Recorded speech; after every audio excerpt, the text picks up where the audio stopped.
Today I'm going to show you how I painted Ptah's warriors.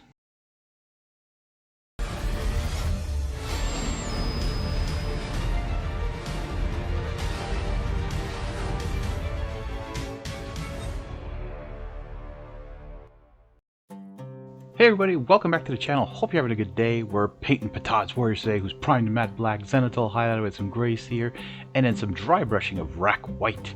We're going to be starting off with some lava orange on this guy, just like Ptah, and it's the bottom robes, just like Ptah. But this time, I did a better job in having that white rack white dry brushing done over these miniatures first. What a difference. So having the grays here was good as a zenithal highlighting, but then doing the dry brushing to really touch the raised edges just makes the whole difference, because I actually painted one of these to test, and yeah, this turns out much better. So we're using a little bit of Griffhound orange now, which is a citadel contrast on top of that lava orange, and again it's going to get into the recesses and make that lava orange still pop out. Next thing we're doing is the skin on this miniature, which is for Fire Slayer Flesh. This is another contrast paint, and don't worry about hitting his straps and all that, because we're going to come back over those and highlight those with another color later on. So I've come to the terms that, you know what, put the contrast paint on everywhere at the area you're going to paint over later on anyways, because it doesn't get reactivated, which is, I'm a little scared. I've heard that the army painter speed paints, when you paint over them, the speed paint reactivates and can get messed up. Anyways, we'll look into that later on. Ultramarines Blue is our next contrast paint. This can be for the top part of his skirt or his robe, and for the major part in the back. And as you can see, it gets darker where the gray sear is and where the black is, but just pops where that rack white dry brush is. You can see it creates those highlights right there for you, and this is a perfect setting for contrast paints, because you can see even right here too where it hits, it just makes those, like, that fur look so realistic. Compared to, I mean, you could do the same thing with just regular paints and do a dry brush of a lighter blue on top.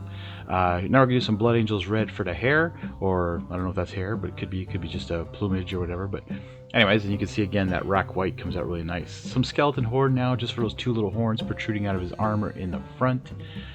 We're also going to be using some Gorgrunta fur just to finish off some of the straps. There's some on his weapon and around his belt, or his waist I should say. We're going to do his belt with that color. It's a little darker orange brown. Then we're going to use a Banshee brown from Army Painter, and just like slightly go over the straps. So you're going to leave sort of like that whatever it was, a Fire Slayer flesh underneath a bit, just to give the straps a little bit more depth and a little bit more 3D effect. You don't have to put a wash over this.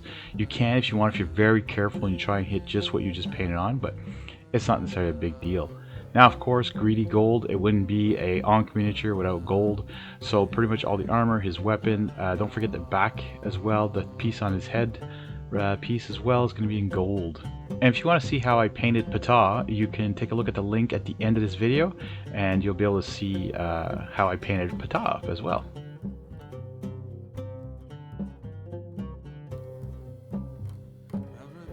And of course, we're putting those Army Painter metallic color paints to use. We're using gemstone. We're going to be using glitter green and some elven armor, and you can pretty much just go where you want with these colors. I mean, go with what feels good. I actually changed them up on the 6 of them. I didn't do every single spot the exact same thing. I put a blue at a different spot, I put a green different spot. Anyways, now we're going to finish off the base of this miniature with some light earth texture paint. This is from AK Interactive Diorama series.